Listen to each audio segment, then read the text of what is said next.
K Anilkumar, നമ്മൾ പറഞ്ഞു വന്നത് സർക്കാർ ഇനാക്ഷനെ കുറിച്ചാണ് ഈ വിഷയത്തിൽ തുടക്കം മുതൽ. ആ സർക്കാർ ഇനാക്ഷന്റെ സമയത്ത് കോടതിയിലേക്ക് എത്തുന്നു, കോടതി ശക്തമായി ഇടപെടുന്നു, കോടതി ഒരു രണ്ടംഗ ബെഞ്ച് രൂപീകരിക്കുന്നു. സർക്കാർ കൊടുക്കാത്തത് കോടതി കൊടുക്കും എന്ന് പ്രതീക്ഷിച്ചുകൂടെ ശ്രീ അനിൽകുമാർ?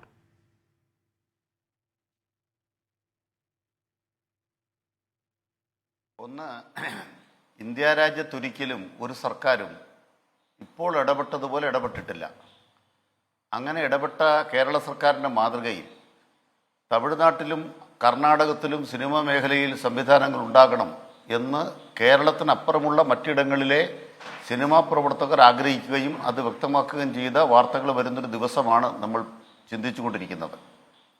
അതുകൊണ്ട് തന്നെ കേരളത്തിലെ സർക്കാർ എന്തോ തെറ്റായി ചെയ്തു എന്ന് മാധ്യമങ്ങൾ ആഖ്യാനം ഉണ്ടാക്കുന്നതിന് നിങ്ങൾക്ക് സ്വാതന്ത്ര്യമുണ്ട്. പക്ഷേ അത് വസ്തുതയുമായി പൊരുത്തപ്പെടുന്നതല്ല. ഹേമ കമ്മിറ്റിയുടെ ഏതെങ്കിലും ഒരു നിഗമനത്തോട് കേരള സർക്കാരിന് വിയോജിപ്പില്ല. ഹേമ കമ്മിറ്റി വെച്ച സാഹചര്യം എല്ലാവർക്കും അറിയാം.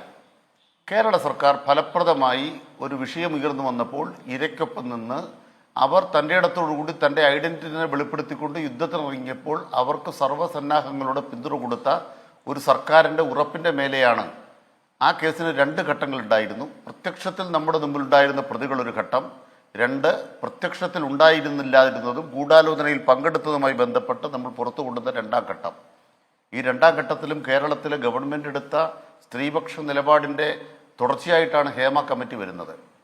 അതുകൊണ്ട് ഹേമ കമ്മിറ്റിയോടോ കമ്മിറ്റി വരുന്ന ഏതെങ്കിലും നിർദ്ദേശങ്ങളോടോ സർക്കാരിന് വിപ്രതിപത്തി ഉണ്ടാകേണ്ട കാര്യമില്ല. ഒരു സംശയം കമ്മീഷൻ ആക്കാതെ കമ്മിറ്റി ആക്കിയത് എന്തുകൊണ്ട്? ഈ കമ്മീഷൻ ആയിരുന്നുവെങ്കിൽ പിന്നെ അതിന്റെ തുടർ നടപടികൾ വേണ്ടിവരും. അത് നിയമസഭയിൽ വെക്കണം, ആക്ഷൻ ടേക്കൺ റിപ്പോർട്ട് സഹിതം. അങ്ങനെ അല്ലാതെ ആദ്യമേ തന്നെ ഈ മുൻകരുതൽ സർക്കാർ എടുത്തതാരെ സംരക്ഷിക്കാൻ?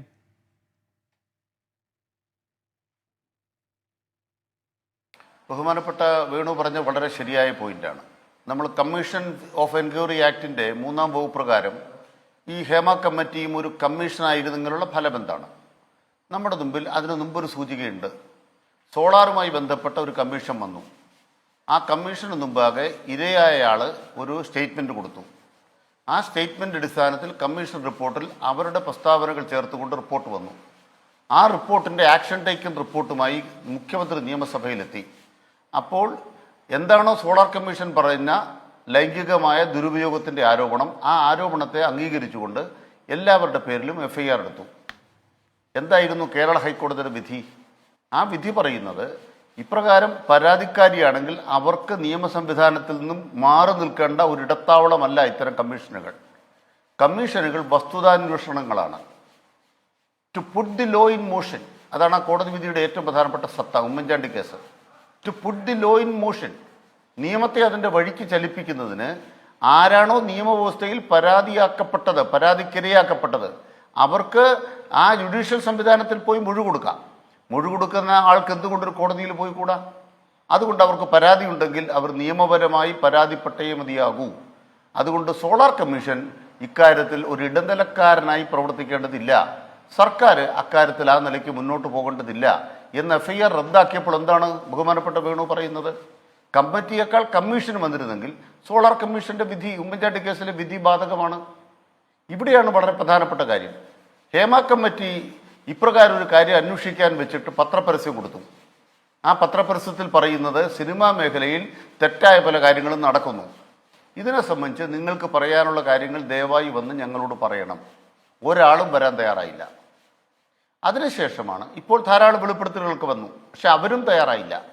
അതിനുശേഷമാണ് ആ കമ്മിറ്റി തന്നെ സിനിമാ മേഖലയിലുള്ള സിനിമാ പ്രവർത്തകരായ വനിതാ പ്രവർത്തകരെ അങ്ങോട്ട് വിളിക്കുന്നു. എന്നിട്ട് നിങ്ങൾക്കുള്ള അറിവുകൾ പങ്കിടണം എന്ന് പറഞ്ഞു. അവർ അവരുടെ ഇൻഫർമേഷൻ പങ്കിട്ടിട്ടുണ്ട്. അതിനപ്പുറത്തേക്ക് ഒരു നിയമപരമായ നടപടിക്രമങ്ങളിലേക്ക് പോകാൻ തങ്ങളുടെ ഐഡന്റിറ്റി വെളിപ്പെടുത്താൻ പാടില്ല എന്ന കണ്ടീഷനിലാണ് അവർ ആ വസ്തുതകൾ.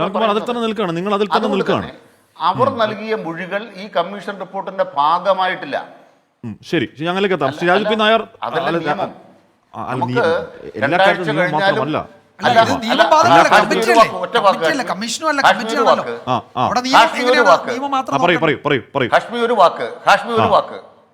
നമ്മളെല്ലാം ഈ രാജ്യത്തെ നിയമവ്യവസ്ഥയ്ക്ക് കീഴ്പ്പെട്ട് നിൽക്കണം. അപ്പൊ നിയമം എന്താന്നല്ലേ ഞാൻ പറഞ്ഞത്. ഇവിടെ അല്ല നിയമം സർക്കാരിന് നിയമവിരുദ്ധമായ ഒരു കാര്യത്തിൽ അല്ല സർ താല്പര്യമില്ല. അല്ല സർ നമുക്ക് നിയമം പാലിക്കാൻ ഞാൻ സർക്കാർ നേരത്തെ പറഞ്ഞ ബാധ്യസ്ഥമാണ്. ലളിതകുമാരി വേഴ്സസ് നിയമം സ്റ്റേറ്റ് ഓഫ് പാലിക്കണം. UP വിധി പ്രകാരവും ഏറ്റവും ഒടുവിലെ BNSS എന്ന് പറഞ്ഞാൽ ഭാരതീയ ന്യായ സംഹിതയുടെ ഞാൻ താങ്കൾ വായിച്ചു കേൾപ്പിക്കേണ്ട അല്ലെങ്കിൽ കൂടിയും 176 വകുപ്പ് പ്രകാരം ഈ from information or otherwise an officer in charge of a police station has to suspect commission of an offence which he is empowered under section 175 to investigate. He shall forthwith send a report of the same day magistrate empowered എന്ന് പറഞ്ഞു കഴിഞ്ഞാൽ ഈ cognizable ഒഫൻസിന് information കിട്ടിയാൽ FIR ഇടാൻ mandatory ആണ് സുനിൽകുമാർ. അത് ഈ ഭാരതീയ ന്യായ സംഹിത പ്രകാരവും Lalitakumari case state of UP പ്രകാരവും അതിനകത്ത് യാതൊരു കൺഫ്യൂഷൻ അടിസ്ഥാനമില്ല. എന്താണ് ഹാഷ്മിക്ക് തെറ്റിയത്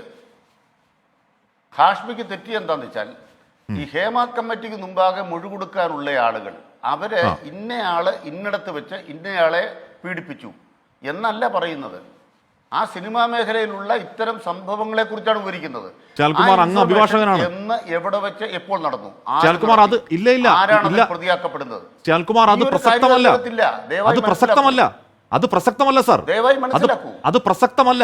ഇന്ന കാര്യം ഇന്ന ആര് അല്ല അല്ലല്ല കേസ് പറഞ്ഞു, ലളിതകുമാരി കേസ് പറഞ്ഞു. ഈ ലളിതകുമാരി കേസ് പറഞ്ഞു. ലളിതകുമാരി കേസ് ഈ കേസുകൊണ്ട് ഒരു ബന്ധവുമില്ല. അതിനെന്താ കാരണം എന്താണെന്ന് വെച്ചാൽ ലളിതകുമാരി കേസ് പരിശോധിച്ചത് ക്വിക്ക് വെരിഫിക്കേഷൻ ആവശ്യമുണ്ടോ, QV ആവശ്യമുണ്ടോ? അത് മുമ്പുള്ള സാഹചര്യങ്ങളിൽ 41 ദിവസം വരെ QVക്ക് റൈറ്റ് ഉണ്ടായിരുന്നു. ആ QV ആവശ്യമുണ്ടോ എന്ന ചോദ്യത്തിന് പ്രൈമ ഫസി ഒരു ക്രിമിനൽ കുറ്റമുണ്ട് എന്ന് നിങ്ങൾക്ക് ബോധ്യമായാൽ അപ്പോൾ FIRലേക്ക് പോകണം, ക്യൂവിലേക്ക് നിങ്ങൾ പോകേണ്ടതില്ല എന്ന് പറയുന്നതും ഹേമ കമ്മിറ്റിയുമായി ഒരു ബന്ധവുമില്ല. ഒരു കാര്യം വ്യക്തത വരുത്താനാണ് FIR ഇടുന്നതുമായി ബന്ധപ്പെട്ടാണോ അത്? സോറി, ഈ ഹേമ ബന്ധപ്പെട്ട് അങ്ങനെ വ്യാഖ്യാനിക്കല്ലേ സുനിൽകുമാർ? അങ്ങനെ നമ്മുടെ താല്പര്യപ്രകാരം വായിക്കാം, നമ്മുടെ താല്പര്യപ്രകാരം വ്യാഖ്യാനിക്കാൻ പറ്റുമോ? 154 പ്രകാരം താല്പര്യപ്രകാരം വായിക്കാൻ പറ്റുമോ? ഞാൻ വായിക്കാം. ലളിതകുമാരി കേസ് നിൽക്കുമ്പോൾ 154 ആണ്, ഞാൻ വായിക്കാം. 154 ആണ്, 153 ആണ്. ഞാൻ വായിക്കാം. ഫസ്റ്റ് ഇൻഫർമേഷൻ ആണ് 154. ഞാൻ വായിക്കാം. അത് വായിക്കണം. കേട്ടു നോക്കൂ. Therefore, in view of various counterclaims regarding registration or non-registration, what is necessary is only that the information given to the police must disclose the commission of a cognizable offence. In such a situation, registration of an FIR is mandatory. However, if no cognizable offence is made out of the information given, then the FIR need not to be registered immediately and perhaps the police can conduct a sort of preliminary verification or എന്ന് പറഞ്ഞു പോവാണ്. അതിന്റെ ഏറ്റവും കൂടുതൽ പറഞ്ഞു നിർത്തുന്നത് എന്താണ്? FIR ഇടൽ നിർബന്ധമാണ്. FIR ഇടലിന്റെ തുടർവഴികളിലാണ് താങ്കൾ ഈ പറയുന്ന കാര്യങ്ങളൊക്കെ പരിശോധിക്കണമെന്ന് പറയാണ്. ഞാൻ പറഞ്ഞതാണ് ഹാഷ്മി പറയുന്നത്. എന്താണ്? ഞാൻ പറഞ്ഞത് തന്നെയാണ് ഹാഷ്മി പറയുന്നത്. ഹാഷ്മി വായിച്ചപ്പോൾ ഞാൻ പറഞ്ഞേ ജയിച്ചു. എന്താണെന്നറിയോ? ഹാഷ്മി വായിച്ചപ്പോൾ കൃത്യമായ കാര്യമാണ്. ഒരു നോൺ കോഗ്നൈസബിൾ ഒഫൻസ് പോലീസിന് മുമ്പാകെ വെളിപ്പെടുത്തപ്പെട്ടാൽ പിന്നീട് അതിൻ്റെ പിന്നാലെ ഒരു അന്വേഷണത്തിന് പോകേണ്ടതില്ല, അപ്പം തന്നെ FIR എടുക്കണം. ഇവിടെ പോലീസിന് മുന്നിൽ പോകാനോ അവിടെ വെളിപ്പെടുത്താനോ താല്പര്യമില്ലാത്തവർ പോലീസിലേക്ക് നേരിട്ട് പോകണമെന്ന് ഇവിടെ ഇതിൽ പറയുന്നില്ല. അത്രേ ഉള്ളൂ. താങ്കൾക്ക് ഇത് അറിയാത്തതല്ല. പോലീസിലേക്ക് നേരിട്ട് പരാതിക്കാർ പോകണമെന്ന്, പോലീസിലേക്ക് നേരിട്ട് ഈ പരാതിക്കാർ പോകണം എന്നെവിടെയും പറയുന്നില്ല. പോലീസിന് ഇൻഫർമേഷൻ കിട്ടണം.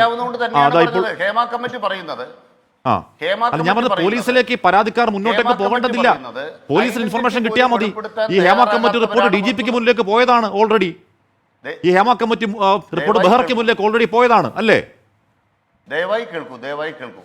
അതിനിടയിൽ ഒരു വിവരം കൂടി ഉണ്ട്. മുകേഷിനും ഇടവേള ബാബുവിനും മുൻകൂർ ജാമ്യം കോടതി കൊടുത്തു എന്ന വിവരം കൂടി ഇതിന്റെ കൂടെ ചേർത്ത് വയ്ക്കാവുന്നതാണ്.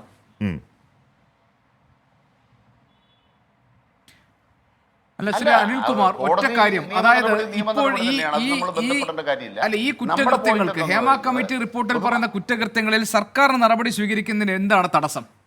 അല്ല, എന്ത് നടപടിയാണ് സ്വീകരിക്കുന്നത്? അല്ല, ഒന്നും ചെയ്യുന്നില്ല. എന്താ തടസ്സം? SIT ഇത് പരിശോധിക്കുന്നില്ല. 4 ആൾ കൂടി ഒരുമിച്ച് ചോദിച്ചാൽ ഞാൻ മറുപടി പറയേണ്ടതാണ്. ഞാൻ തന്നെ മറുപടി പറയും. ദയവായി എന്നോടാണെങ്കിൽ ഞാൻ ഐ വിൽ ആൻസർ. എന്നോടാണോ ചോദ്യം?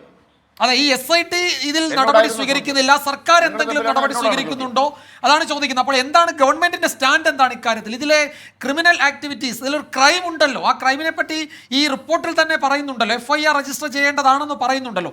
അതിൽ ഒന്നും ചെയ്യാൻ കഴിയില്ല സർക്കാരിനെന്നാണോ താങ്കൾ പറയുന്നത്?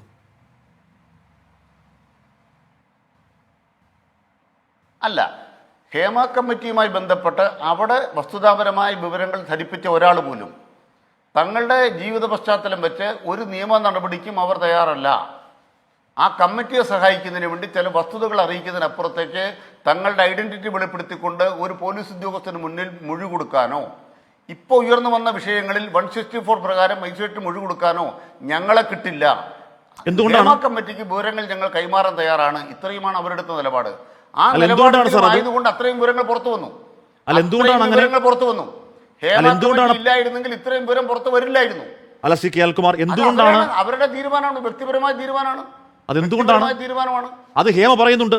ഹേമ പറയുന്നുണ്ട് many witness stated before the committee that എന്ന് പറഞ്ഞാൽ ഈ ശ്രീ കെ അൽകുമാർ, ഇത് പോലീസിലേക്ക് പോയാൽ ഈ പറയുന്ന വേട്ടപ്പട എന്നെയും എന്റെ കുടുംബത്തെയും കൊന്നുകളയും എന്ന് പേടിച്ചിട്ടാണ് സാർ പോലീസിലോട്ട് പോകാത്തത്. അവർക്ക് ആ സുരക്ഷിതത്വം ഇല്ലായ്മ ഉണ്ടാകുന്നത് എന്തുകൊണ്ടാണ്? സ്റ്റേറ്റിന്റെ കഴിവുകേടാണ് അല്ലേ? അവർക്ക് പേടി ഉണ്ടാകുന്നത് എന്തുകൊണ്ടാണ്? സംസ്ഥാനത്തിന്റെ സംവിധാനത്തിന്റെ കഴിവുകേടാണ് അല്ലേ? നിങ്ങൾ ഒരു കാര്യം മനസ്സിലാക്കണം. ഈ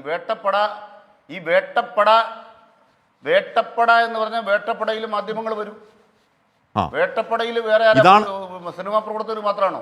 അഡ്വക്കേറ്റ് കെ അൽകുമാർ, ഈ ഹേമ കമ്മിറ്റിയിൽ പറഞ്ഞ വേട്ടയെ പറ്റി പറയുമ്പോഴേക്കും താങ്കൾക്ക് പൊള്ളേണ്ട കാര്യം എന്താണ്? അഡ്വക്കേറ്റ് കെ അൽകുമാർ, ഹേമ കമ്മിറ്റിയിൽ പറയുന്ന ഈ പവർ ഗ്രൂപ്പിനെ പറ്റി, അതിൽ പറയുന്ന സെക്ഷൽ അസോൾട്ട് നടത്തിയ വേട്ടപ്പടയെ പറ്റി പറയുമ്പോൾ അങ്ങേക്ക് പെട്ടെന്ന് പൊള്ളുകയും മാധ്യമപ്രവർത്തകരെ ആ കൂട്ടത്തിൽ കയറ്റുകയും ചെയ്യുന്നത് എന്തുകൊണ്ടാണ്? ഇതാണ് പ്രശ്നം. ഈ ആറ്റിറ്റ്യൂഡ് പ്രശ്നമാണ് ശ്രീ കെ അൽകുമാർ. എന്തിനാണ് അങ്ങനെ ഡിഫൻസിൽ നിൽക്കുന്നത് നിങ്ങൾ? അല്ലല്ല, ഹാഷ്മിക്ക് വല്ലാണ്ടൊരു വിഷമം പറ്റി. എന്താ അറിയോ? എനിക്ക് പൊള്ളി എന്നാ പറയണത്. ഞാൻ പറയുന്നത് ഒരു സംഭവം ഉണ്ടായിക്കഴിഞ്ഞാൽ സംഭവത്തിന്റെ റിപ്പോർട്ടിങ് എങ്ങനെയാണ് നടക്കുന്നത് എന്ന് നമ്മുടെ നാട്ടിൽ എല്ലാവർക്കും അറിയാം. വേട്ടപ്പട എന്ന് പറഞ്ഞാൽ സിനിമാ മേഖലയിലെ വേട്ടപ്പടയാണോ? സിനിമാ മേഖലയിലെ വേട്ടപ്പട ഉണ്ടല്ലോ. ഹേമ കമ്മിറ്റി പറഞ്ഞ സിനിമാ മേഖലയിലെ വേട്ടപ്പടയെ പറ്റിയാ അതെ, ഞാനത് ചോദിച്ചത്. കേരള സർക്കാരല്ലേ സാർ ആ വേട്ടപ്പടയെ പറ്റി ഹേമ കമ്മിറ്റി പറഞ്ഞ സിനിമാ മേഖലയിലെ വേട്ടപ്പടയെ പറ്റിയാ? സംശയക്കാര്യത്തില്ലല്ലോ. അതിലാണ് കേരള സർക്കാരിന്റെ നിലപാട്.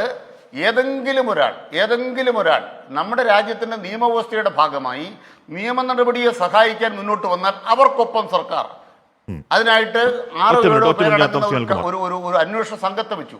ആ അന്വേഷണ സംഘം പോയി ബന്ധപ്പെടുന്നു. ധാരാളം എഫ്ഐആറുകൾ വരുന്നു.